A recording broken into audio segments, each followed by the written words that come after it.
Hi, எல்லோரும் எப்படி இருக்கீங்க?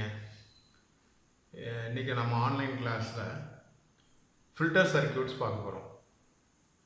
நம்ம ஏற்கனவே ஃபில்டர் சர்க்யூட்ஸு பார்த்துக்கிட்டு இருக்கோம். ஃபில்டர்னால் என்னென்னு பார்த்தோம். இப்போ டைப்ஸ் ஆஃப் ஃபில்டர் பார்த்தோம். டைப்ஸில் என்ன பார்த்துருக்கோம் அப்படின்னா low pass filter, high pass filter, band pass filter அப்படின்னு சொல்லி 3 டைப்ஸ் நம்ம கம்ப்ளீட் பண்ணிட்டோம். ஃபைனலாக பார்க்க போகிறது என்னன்னா பேண்ட் ஸ்டாப் ஃபில்டர், அதாவது பேண்ட் எலிமினேஷன் ஃபில்டர் அப்படின்னு சொல்லுவாங்க. நம்ம சிலபஸில் பேண்ட் எலிமினேஷன் ஃபில்டர் அப்படிங்கிறத இன்றைக்கி நம்ம இந்த ஆன்லைன் கிளாஸில் பார்க்க போகிறோம். இப்போ பேண்ட் ஸ்டாப் ஃபில்டர் அப்படின்னா அதனுடைய வேலை என்ன அப்படின்னா, it passes all frequency except in a specified band. அதாவது பேண்ட் பாஸ் ஃபில்டரில் ஒரு பர்டிகுலர் பேண்ட் ஆஃப் ஃப்ரீக்வன்சியை பாஸ் பண்ணும். இதில் என்ன பண்ணுது அப்படின்னா அதுக்கு அப்படியே காம்ப்ளிமெண்ட்டாக அந்த பர்டிகுலர் பேண்ட் ஆஃப் ஃப்ரீக்வன்சியை ஸ்டாப் பண்ணும். அவ்வளோதான், ரெண்டுக்குள்ள வித்தியாசமே தான். அதில் பேண்ட் பாஸ் ஃபில்டரில் ஒரு ஸ்பெசிஃபைடு பேண்ட் ஆஃப் ஃப்ரீக்வன்சியை பாஸ் பண்ணும். பேண்ட் ஸ்டாப் ஃபில்டரில் அந்த ஸ்பெசிஃபைடு பேண்ட் ஆஃப் ஃப்ரீக்வன்சியை ஸ்டாப் பண்ணும். இதை ஸ்டாப் பண்ணிவிட்டு மற்றபடி ஆல் ஃப்ரீக்வன்சிஸ் பிலோ எபோ எல்லாமே பாஸ் பண்ணும். இப்போ நம்ம இங்கே பார்த்தீங்கன்னா இது இன்புட்டு, இந்த இன்புட்டு காம்ப்ளெக்ஸ் வேவ் அப்படின்னு சொல்லியிருக்கோம். இது 0லேருந்து இன்ஃபினிட்டி வரைக்கும் வேவ்ஸ் இருக்கும். இதை என்ன பண்ணோம், பேண்ட் ஸ்டாப் ஃபில்டர் அது பேண்ட் எலிமினேஷன் ஃபில்டரில் பாஸ் பண்ணுறோம். இந்த பேண்ட் எலிமினேஷன் ஃபில்டரில் உள்ளே போய் வெளியே வர்றப்ப அதனுடைய அவுட்புட்டு, இது வந்து அவுட்புட்டில் என்ன கிடைக்கும் அப்படின்னா பாருங்கள், இந்த பர்டிகுலர் பேண்ட், இந்த ஸ்பெசிஃபைடு பேண்ட் ஆஃப் ஃப்ரீக்வன்சியை ஸ்டாப் பண்ணிவிட்டு ஆல் அதர் ஃப்ரீக்வன்சி நமக்கு கிடைக்கும். அப்போ என்ன சொல்கிறோம்னா, it passes all frequency except in a specified band. அந்த ஸ்பெசிஃபைடு பேண்டை தான் இதில் ஸ்டாப் பேண்டுன்னு சொல்கிறோம். இந்த specified band is called stop band அப்படின்னு சொல்கிறோம். இதை பார்த்தாவே உங்களுக்கு புரிஞ்சிடும். இப்போ நம்ம என்ன பார்க்க போகிறோம் அப்படின்னா, இதில் சர்க்யூட் என்ன அப்படின்னா, பேண்ட் பாஸ் ஃபில்டரில் சர்க்யூட் எப்படி இருந்ததோ அப்படியே என்ன பண்ணுறோம், இதில் இன்டர்சேஞ்ச் பண்ணுறோம். அதில் சீரிஸ் எலமெண்ட் என்ன இருக்கும் அப்படின்னா, ஒரு இண்டக்டன்ஸு கெப்பாசிட்டன்ஸு இருந்தது இதில் பேண்ட் பாஸ் ஃபில்டரில். அதில் பேரலல் எலமெண்ட் என்ன இருந்தது அப்படின்னா இண்டக்டன்ஸ் மட்டும் இருந்தது. இதில் அப்படியே என்ன பண்ணுறோம், இங்கே உள்ள இண்டக்டன்ஸை இந்த பேரலல் எலமெண்ட்டில் இருந்த இண்டக்டன்ஸை தூக்கி இங்கே போட்டுரும், இங்கே உள்ளதை தூக்கி இங்கே போட்டுரும். அங்கே சீரிஸ் எலமெண்ட்டில் வந்து ஒரு கெப்பாசிட்டர் இண்டக்டன்ஸை அதை தூக்கி இங்கே மாட்டிடும். அவ்வளோ இன்டர்சேஞ்ச் பண்ணி இதை தூக்கி அங்கே போடுறோம். அதில் உள்ள அதாவது பேண்ட் பாஸ் ஃபில்டரில் உள்ள இண்டக்டன்ஸ் தூக்கி இங்கே போட்டு இங்கே இருந்த ஒரு கெப்பாசிட்டர் இண்டக்டன்ஸையும் இப்படி இன்டர்சேஞ்ச் பண்ணியிருக்கோம். அப்போ இன்டர்சேஞ்ச் பண்ணால் அதில் என்ன நடந்ததோ, அதாவது பேண்ட் பாஸ் ஃபில்டரில் நமக்கு என்ன கிடைச்சதோ அதை அப்படியே ஸ்டாப் பண்ணும். அவ்வளோதான். அப்போ இந்த பேரலல் எலமெண்ட், இது வந்து பேரலல், இது பேரலல். இந்த பேரலல் என்ன செய்யுது அப்படின்னா, இந்த பேரலல் ரெசனன்ஸ் சர்க்யூட், இதில் ஒரு ரெசனன்ஸ் சர்க்யூட் ரெசனன்ஸ் கிடைக்கும். இந்த பேரலல் ரெசனன்ஸ் சர்க்யூட் என்ன பண்ணுது அப்படின்னா, stop the band of frequency. இந்த ஸ்டாப் த பேண்ட் ஆஃப் ஃப்ரீக்வன்சியை இது ஸ்டாப் பண்ணுது. மற்றபடி அந்த ஸ்பெசிஃபைடு பேண்டை தவிர மற்ற ஃப்ரீக்வன்சியெல்லாம் அவுட்புட்டில் கிடைக்கும். இதுதான் வந்து பேண்டு ஸ்டாப் ஃபில்டரில் நடக்கிற சர்க்யூட்டில் நடக்கிற ஒர்க்கிங் ஆக்ஷன் நடக்குது. இப்போ ஜென்ரல் தியரின்னு எடுத்துக்கிட்டால் நம்ம ஏற்கனவே பார்த்த மாதிரி தான். இதில் சீரிஸ் எலமெண்ட் என்ன அப்படின்னா இண்டக்டன்ஸ். இந்த இடத்துல இதுதான் சீரிஸ் எலமெண்ட்டு. சீரிஸ் எலமெண்ட் இது பேரலல் எலமெண்ட் இது. அப்போ தியரியில் நம்ம இம்பிடன்ஸ் பார்க்கணும். இதுக்கு impedance Z1 is equal to Z1, I கிடையாது, Z1 is equal to JL omega. Parallel impedance வந்து Z2 இஸ் ஈக்குவல் டு, பேரலில் பார்த்தீங்கன்னா இண்டக்டன்ஸ் இருக்கும், கெப்பாசிட்டன்ஸ் இருக்கும். இதில் இண்டக்டன்ஸ் ப்ளஸ் கெப்பாசிட்டன்ஸ் இருக்கும், இதில் இண்டக்டன்ஸ் மட்டும் இருக்கும். இப்போ ஜேஎல் ஒமேகா ப்ளஸ் 1 / ஜேசி ஒமேகான்னு வரும். அப்போ இதில் இந்த ஜே வந்து மேலே கீழே மல்டிப்ளை பண்ணால் J/J² வரும். ஜேசி ஈக்குவல் -1, அது மைனஸ் வருது. இந்த ஜேயை காமனாக எடுத்துடுறோம். இப்போ J into L omega minus 1/C ஒமேகான்னு கிடைக்குது. இதுதான் என்னது Z2. இப்போ நமக்கு என்ன பண்ணணும்னா ரேஷியோ பார்க்க போகிறோம். Z1/Z2 ரேஷியோ பார்க்கணும். அந்த ரேஷியோ பார்த்துட்டு அதில் என்ன பண்ணுறோம், அந்த ரேஷியோவில் அப்ளையிங் லிமிட்டிங் வேல்யூ நம்ம ஏற்கனவே பார்த்துதான். லிமிட்டிங் வேல்யூ நம்ம என்ன அப்ளை பண்ணுவோம் அப்படின்னா 0, இன்னொரு வேல்யூ என்ன -1 சொல்லுவோம். 0 -1 இந்த ரெண்டு வேல்யூ நம்ம என்ன பண்ணுறோம், அப்ளை பண்ணுறோம். எதுக்கு, பேண்டு ஸ்டாப் ஃபில்டருக்கு வந்து நம்ம இதை அப்ளை பண்ணுவோம். சரியா? இப்போ நமக்கு இந்த லிமிட்டிங் வேல்யூ அப்ளை பண்ணுறதுக்கு முன்னாடி இந்த ரேஷியோ கண்டுபிடிக்கணும். Z1 நமக்கு தெரியும். Z1ங்கிறது என்ன, இந்த இருக்குது என்னது JL omega divided by J into L omega minus 1/C ஒமேகான்னு வரும். இந்த ஜே கேன்சல் ஆகிடும். அப்போ மீதி என்ன இருக்கும் அப்படின்னா L omega divided by L omega minus 1/C omega. இதெல்லாம் காமனாக எடுத்தோம்னா என்ன கிடைக்கும், இது காமனாக எடுத்து கொண்டு போகிறப்ப என்ன கிடைக்கும் அப்படின்னா LC omega square divided by LC omega square -1 அப்படின்னு இருக்கு. இதுதான் என்னது ஈக்குவேஷன் 1. அப்போ இதில் என்ன கிடைச்சிருக்கு அப்படின்னா Z1 divided by Z2 is equal to LC omega square divided by LC omega square -1 கிடைச்சிருக்கு. இதைத்தான் நம்ம ஈக்குவேஷன் 1 அப்படின்னு சொல்கிறோம். இந்த ஈக்குவேஷன் 1ல் என்ன பண்ணுறோம் அப்படின்னா லிமிட்டிங் வேல்யூ அப்ளை பண்ணுறோம். ஒன்று வந்து 0, இன்னொன்று -4. ஃபஸ்ட்டு கேஸில் நம்ம என்ன பண்ணுறோம், 0 அப்ளை பண்ணுறோம். இதில் இந்த ரேஷியோவில் 0 அப்ளை பண்ணுறோம். நம்ம அதுக்கு இந்த சர்க்யூட்டை எரேஸ் பண்ணிடுறோம். ஃபஸ்ட்டு கேஸ்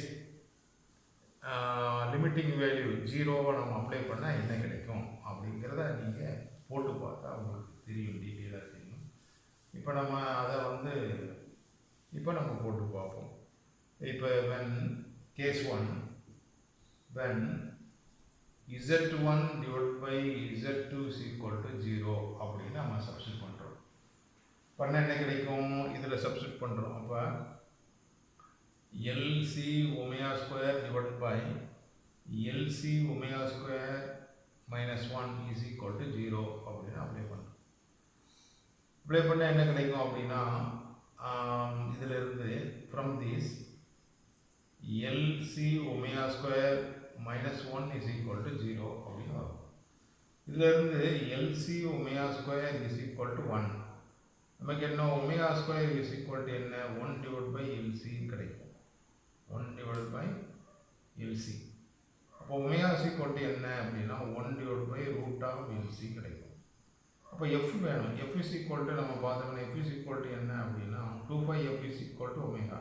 இப்போ F இஸ் ஈக்குவல் டு 2π வரும். அப்போ இந்த இடத்துல 2π சேர்த்துக்கலாம்.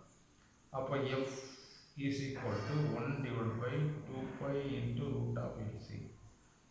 இதுதான் என்னது அப்படின்னா கட் ஆஃப் ஃப்ரீக்வன்சி, அதாவது lower limiting cut off frequency. இதுதான் என்னது அப்படின்னா FC1 இருக்குல்ல, இது FC1 இஸ் ஈக்குவல் டு என்ன அப்படின்னா 1 டிவைட் பை 2π இன்ட்டு √LC கண்டுபிடிச்சாச்சு. ஒன்று லோயர் கட் ஆஃப் ஃப்ரீக்வன்சி. இது என்னது லோயர் கட் ஆஃப் ஃப்ரீக்வன்சி கண்டுபிடிச்சாச்சு. இதுக்கு பேர் என்ன சொன்னோம், லோயர் கட் ஆஃப் ஃப்ரீக்வன்சி. இதில் இருந்து FC2 கண்டுபிடிச்சாச்சுன்னா இந்த ஸ்பெசிஃபைடு பேண்டு கட் ஆகுதுங்கிற நம்ம தெரிஞ்சுக்கலாம். அடுத்து என்ன, செகண்ட் கேஸ் அப்ளை பண்ண போகிறோம். செகண்ட் கேஸ் அப்ளை பண்ணுறதுக்கு என்ன பண்ணணும், இதை நான் எரேஸ் பண்ணிடுறேன். கேஸ் 2ல் என்ன அப்ளை பண்ணணும் அப்படின்னா லிமிட்டிங் வேல்யூ என்ன அப்ளை பண்ணணும் அப்படின்னா Z1 divided by Z2 is equal to -1ன்னு நம்ம சப்ஸ்டிட் பண்ணுறோம். Z1 divided by Z2 is equal to -4 அப்படின்னு சப்ஸ்டிட் பண்ணுறோம். Case 2 z1 divided by z2 is equal to -4 அப்படின்னு சப்ஸ்டிட் பண்ண போகிறோம்.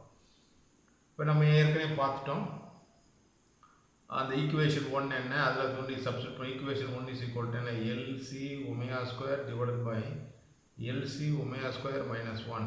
இதான் என்னது அப்படின்னா ஈக்குவேஷன் 1 இஸ் ஈக்குவல் டு -4 அப்படின்னு நம்ம சப்ஸ்டிட் பண்ணுறோம். அப்போ சப்ஸ்டிட் பண்ண என்ன கிடைக்கும் அப்படின்னா LC omega square is equal to, இது அந்த சைடு போச்சுன்னா என்ன கிடைக்கும், -4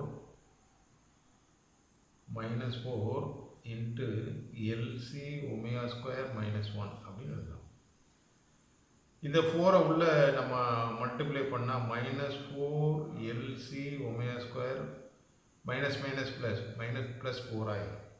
இந்த பக்கம் இருக்குது எல்சி ஒமேகா ஸ்கொயர் இருக்குது. இந்த 4 எல்சி ஒமேகா ஸ்கொயர் இந்த சைடு கொண்டு வந்தால் என்ன கிடைக்குன்னா 5 LC omega square is equal to 4 அப்படின்னு கிடைக்குது. இதில் இருந்து நம்ம என்ன கண்டுபிடிக்க போகிறோம், ஃப்ரம் திஸ் ஒமேகா ஸ்கொயர் கண்டுபிடிக்கணும். Omega square is equal to என்ன அப்படின்னா omega square is equal to 4 divide by 5 எல்சின்னு கிடைக்கும். அப்போ ஒமேகா இஸ் ஈக்குவல் டு இதில் இருந்து ஒமேகா இஸ் ஈக்குவல் டு என்ன 2 divide by root of 5 LC அப்படின்னு கிடைக்கும். அப்போ எஃப் இஸ் ஈக்குவல் டு என்ன வரும் அப்படின்னா omega by 2π, that is equal to 2 divided by 2π into root of 5 LC அப்படின்னு கிடைக்குது. 5 LC இதுதான் என்னது அப்படின்னா FC2 is equal to 2 divided by 2π into root of 5 LC. இதுதான் இது வந்து first lower cut off frequency. இது என்ன சொல்கிறாங்கன்னா அப்பர் கட்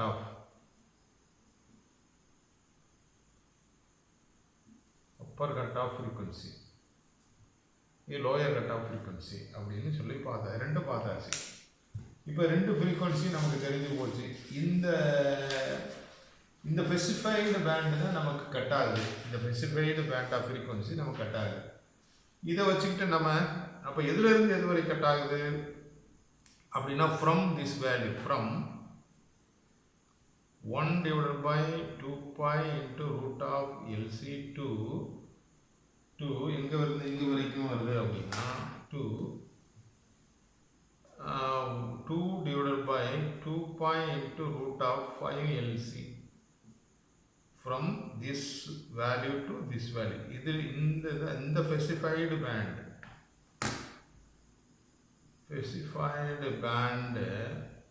என்ன ஆகுது, ஸ்டாப் ஆகுது. இந்த ஸ்பெசிஃபைடு பேண்டு ஸ்டாப் ஆகுது, எலிமினேஷன் ஆகுது அப்படிங்கிறது இந்த பேண்டு ஸ்டாப் ஃபில்டரில் நம்ம தெரிஞ்சுக்கணும். அப்போ இதில் கிராஃப் போட்டோம்னா எப்படி கிடைக்கும் அப்படின்னா இதிலேருந்து நம்ம ஒரு கிராஃப் ட்ரா பண்ணுறோம். ஏற்கனவே நம்ம போட்ட மாதிரி எக்ஸ் ஆக்சிஸில் என்ன பண்ணுறோம் அப்படின்னா ஃப்ரீக்வன்சி எடுத்துக்கிறோம், ஒய் ஆக்சிஸில் கரண்ட் எடுத்துக்கிறோம். கரண்ட்டு வந்து எங்கே மினிமம் ஆகுது அப்படிங்கிறத நம்ம இப்போ பார்க்க போகிறோம்.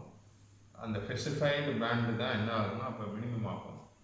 இப்போ என்ன பண்ணுறோம் அப்படின்னா அப்படியே கிராஃப் போடுறோம். இது ஃப்ரீக்வன்சி, ஒய் ஆக்சிஸில் இது கரண்ட்டு. இப்போ பார்த்தீங்கன்னா லோ ஃப்ரீக்வன்சியில் அப்படியே கையிலே இருக்கும். கரண்ட்டு வந்து எப்படி இருக்கும் அப்படின்னா அப்படியே கையிலே வருது.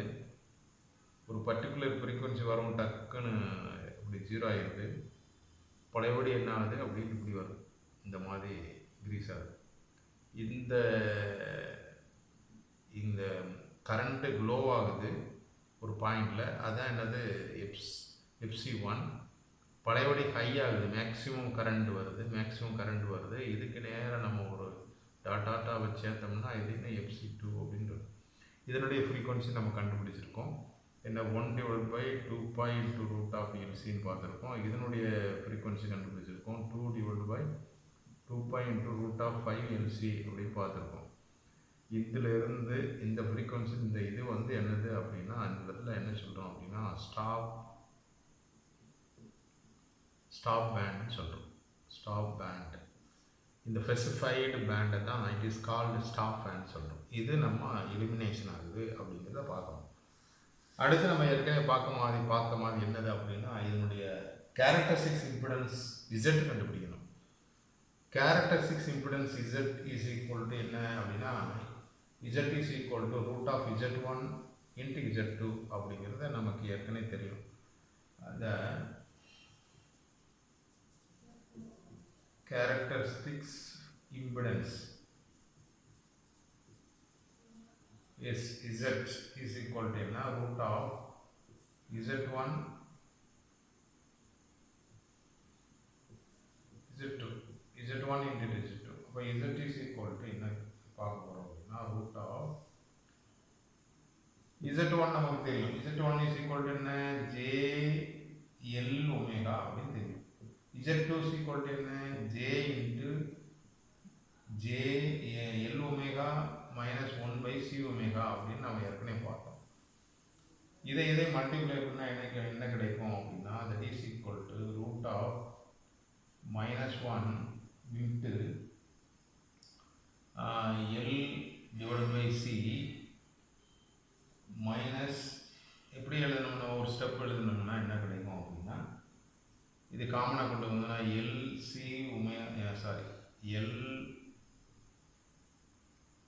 L ஒமேகா ஸ்கொயர் இது உள்ள மல்டிப்ளை பண்ணால் L square L square omega square minus இங்கே என்ன வரும் அப்படின்னா ஒமேகா கேன்சல் ஆயிரும். அப்போ என்ன வரும்னா இதில் L டிவைட் பை சி அப்படின்னு கிடைக்கும். L டிவைட் பை சின்னு கிடைக்கும். இந்த மைனஸை உள்ள மல்டிப்ளை பண்ணால் என்ன கிடைக்கும் அப்படின்னா L by C root of minus L square omega ஸ்கொயர்னு கிடைக்கும். இது போன கிளாஸில் பார்த்ததான் Z the characteristics impedance equal to என்ன அப்படின்னா L divided by C minus L square omega square இதுதான் characteristics impedance அப்படின்னு சொல்லி நம்ம போன கிளாஸில் பார்த்ததான். வேறு ஒன்றும் புதுசாக ஒன்றும் இல்லை. இதனுடைய அப்ளிகேஷன் என்ன அப்படின்னா application of band stop filter எங்கே யூஸ் பண்ணுறான்னா அப்படின்னா நம்ம 3 phase மோட்டார் எங்கெல்லாம் நம்ம யூஸ் பண்ணுறோமோ அங்கெல்லாம் பார்த்தீங்கன்னா இந்த நாய்ஸஸ் எல்லாம் கண்ட்ரோல் பண்ணுறதுக்கு பேண்ட் ஸ்டாப் ஃபில்டர் யூஸ் பண்ணுறாங்க. எலிமினேட் பண்ணுறதுக்கு அப்ளிகேஷன் பார்த்தீங்கன்னா மெயினாக நம்ம ஜென்ரலாக ஃபில்டர்ஸ்க்கு வந்து ஜென்ரல் அப்ளிகேஷன் இருக்குது. அது நம்ம இருக்குது, நான் நோட்ஸில் உங்களுக்கு அனுப்புகிறேன். பட் ஒவ்வொரு பர்டிகுலர் ஃபில்டருக்கும் நம்ம தனித்தனியாக வந்து அப்ளிகேஷன் சொல்லியிருக்கோம். லோ பாஸ் ஃபில்டருக்குன்னு ஒரு 3 அப்ளிகேஷன் சொல்லியிருக்கோம். ஹை பாஸ் ஃபில்டருக்கு 3 அப்ளிகேஷன் சொல்லியிருக்கோம். பேண்ட் பாஸ் ஃபில்டருக்கு ஒரு அப்ளிகேஷன் சொல்லியிருக்கோம். பேண்டு ஸ்டாப் ஃபில்டருக்கும் அப்ளிகேஷன் சொல்கிறோம். ஜென்ரலாகவும் நம்ம அப்ளிகேஷன் இருக்குது, நான் உங்களுக்கு அனுப்புகிறேன். For eliminating undesired frequency from motor generator and other electrical எக்யூப்மெண்ட்ஸில் யூஸ் பண்ணுறாங்க. அன்டிசைர்டு ஃப்ரீக்வன்சி எலிமினேட் பண்ணுறது, அதாவது ஃபார்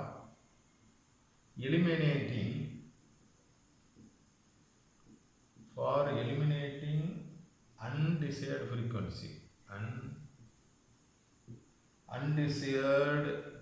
frequencies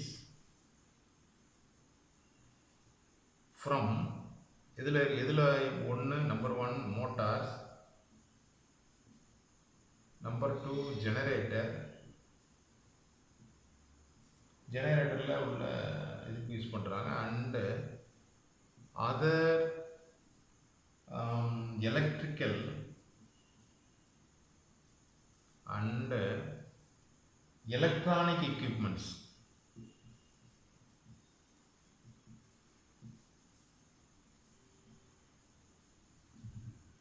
எலக்ட்ரானிக் எக்யூப்மெண்ட் அப்போ for eliminating undesired frequency from motors generator and electronic எக்யூப்மெண்ட்ஸில் ஃபுல்லாக யூஸ் பண்ணுறாங்க. அன்டிசைர்டு ஃப்ரீக்வன்சிங்கிறது அப்படிங்கிற நாங்கள் ஸ்டாப் பேண்டுன்னு அர்த்தம்.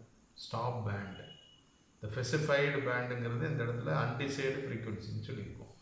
இதெல்லாம் மோட்டாரில் ஜென்ரேட்டரில் எலக்ட்ரிக்கல் அண்ட் எலக்ட்ரானிக் எக்யூப்மெண்ட்ஸில் ஃபுல்லாக என்ன பண்ணுறாங்கன்னா பேண்டு ஸ்டாப் ஃபில்டர் யூஸ் பண்ணுறாங்க. இந்த பேண்ட் ஸ்டாப் ஃபில்டர் யூஸ் பண்ணி அதனுடைய நாய்ஸ் இப்போ எல்லாம் பார்த்து ஜென்ரேட்டர் ஓடல, சவுண்டே வெளியே கேட்காது, மோட்டார் ஓடுற சவுண்டு கேட்காது. இந்த எல்லாம் பார்த்தீங்கன்னா பயங்கரமாக சவுண்டு வரும்.